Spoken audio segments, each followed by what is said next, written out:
सभी साथियों को नमस्कार।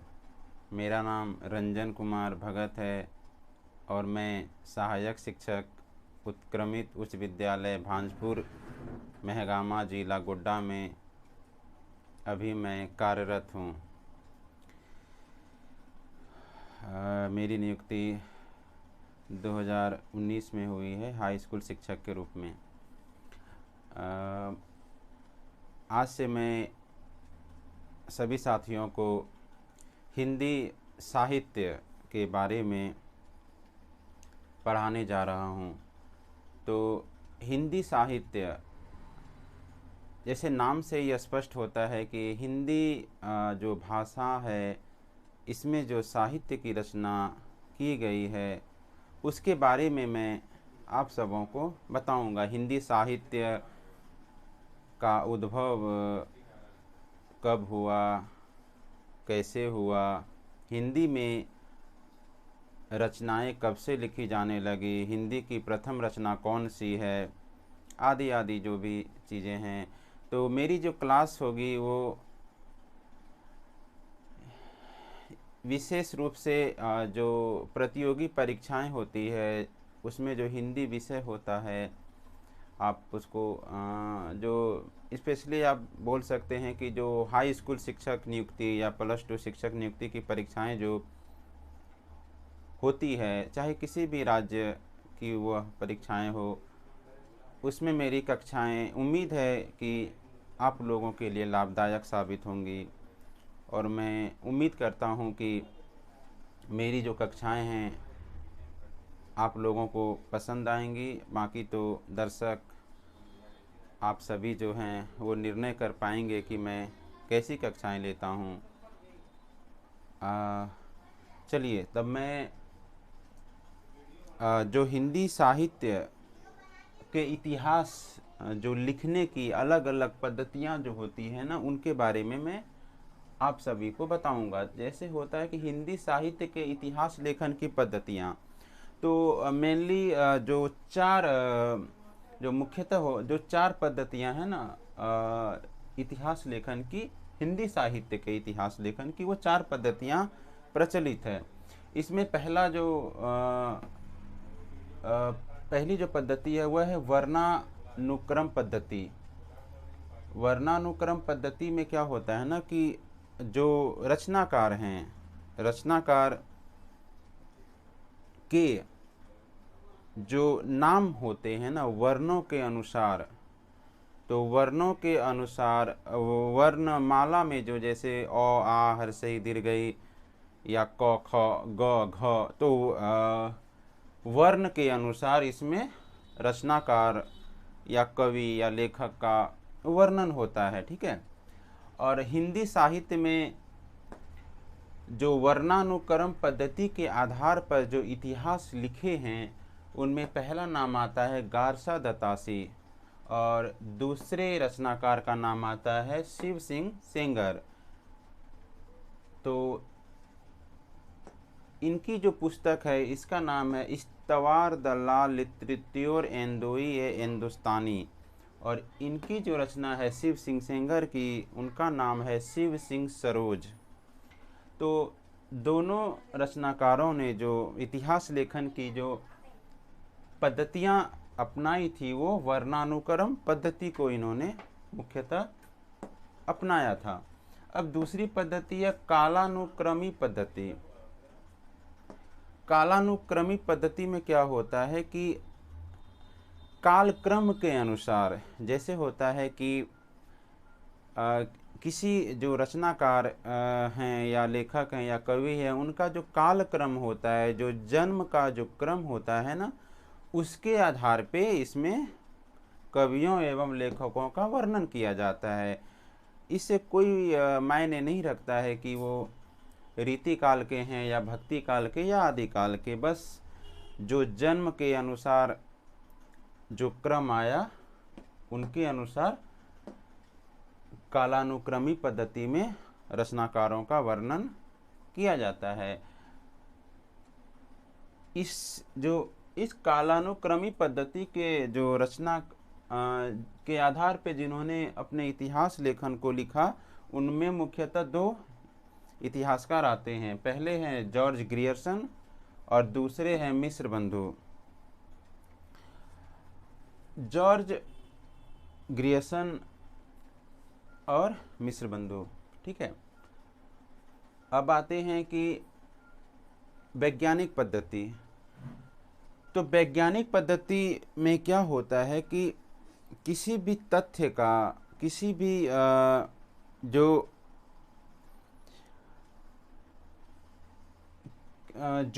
स्पेशली क्या होता है ना, किसी भी विषय के बारे में इसमें जो होता है ना, तटस्थ और निरपेक्ष पूर्ण दृष्टि को आगे रखते हुए किसी भी चीज़ की, किसी भी तथ्य के बारे में उनका अध्ययन किया जाता है। और क्या होता है कि उन्हें क्रमबद्ध एवं व्यवस्थित रूप में प्रस्तुत किया जाता है, ठीक है। अब आते हैं विधेयवादी पद्धति। तो विधेयवादी पद्धति जो होता है ना, इसमें जाति, वातावरण एवं क्षण विशेष को मुख्यतः आधार बनाया जाता है। जाति, वातावरण एवं क्षण विशेष। तो इसके जो हिंदी में विधेयवादी पद्धति को आधार बनाते हुए जो इतिहास लिखे हैं, वो आचार्य रामचंद्र शुक्ल जी का नाम प्रमुख रूप से आता है।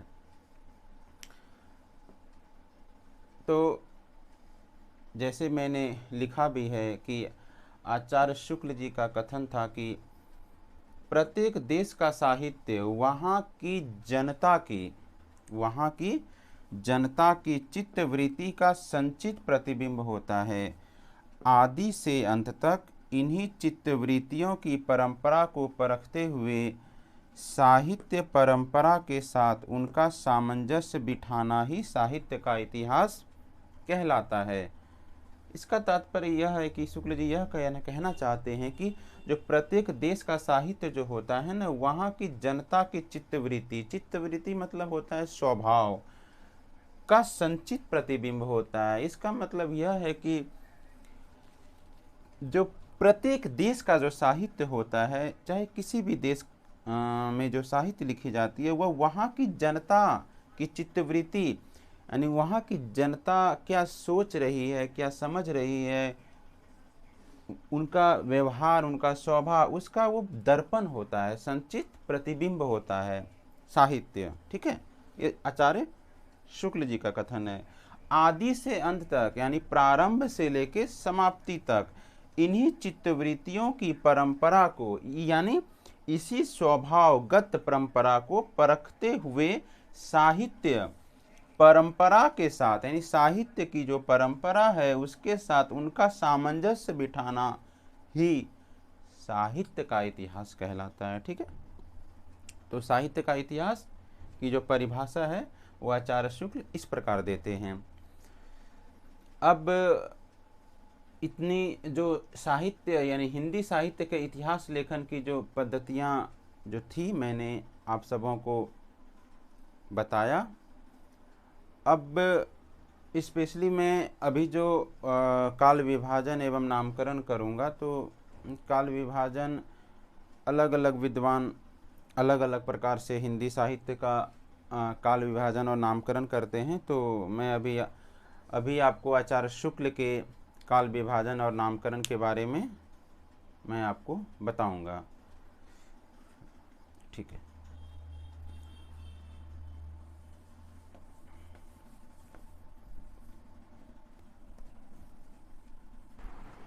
चलिए दोस्तों, आगे मैं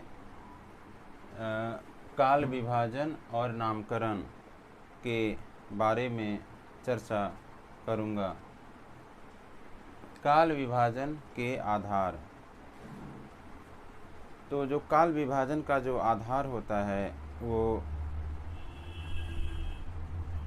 कई आधार पर किसी भी काल का विभाजन किया जाता है। हिंदी साहित्य के बारे में मैं चर्चा कर रहा हूँ। तो पहला होता है कर्ता के आधार पर काल विभाजन। कर्ता मतलब होते हैं कि जैसे मान लीजिए किसी युग का नाम एक लेखक या कवि, यानी उसे कर्ता, जो कोई भी ऐसा कार्य कर जाते हैं कि उस युग का नाम उनके योगदान को स्मरण करते हुए उनके सम्मान में उस युग का नाम रख दिया जाता है। तो कर्ता के आधार पर जैसे प्रसाद युग, भारतेंदु युग, द्विवेदी युग, ठीक है, आप प्रेमचंद युग भी बोल सकते हैं, ठीक है। तो ये हो गए कर्ता के आधार पर किसी भी काल का जो नामकरण किया जाता है, वो कर्ता के आधार पे भी हम किसी भी काल का नामकरण कर सकते हैं। अब है दूसरा जो आधार जो अपनाया जाता है वो है प्रवृत्ति, यानी विशेषता। प्रवृत्ति मतलब जैसे कि किसी भी काल की जो प्रवृत्तियां होती है, मुख्य रूप से कौन कौन सी प्रवृत्ति उस काल विशेष में प्रचलित थी, तो उनके बारे में उसको आधार बनाते हुए हम किसी भी काल का नामकरण कर सकते हैं। जैसे भक्ति काल, संत काव्य, सूफी काव्य, रीति काल, छायावाद, प्रगतिवाद, ये प्रवृत्तियां थी इस काल में। भक्ति काल में जो भक्तिपूर्ण रचनाएं अत्यधिक मात्रा में लिखी जाती थी, इसलिए इस काल का नामकरण भक्ति काल रखा गया। संत काव्य इसलिए रखा गया कि इस समय जो संत, जो निर्गुण ज्ञानाश्रयी जो कवि थे, कबीर, रैदास और जो अन्य जो संत कवि थे, ठीक है, उनकी जो रचनाएं थी इस समय अत्यधिक मात्रा में समाज में प्रचलित थी या लिखी गई इस समय।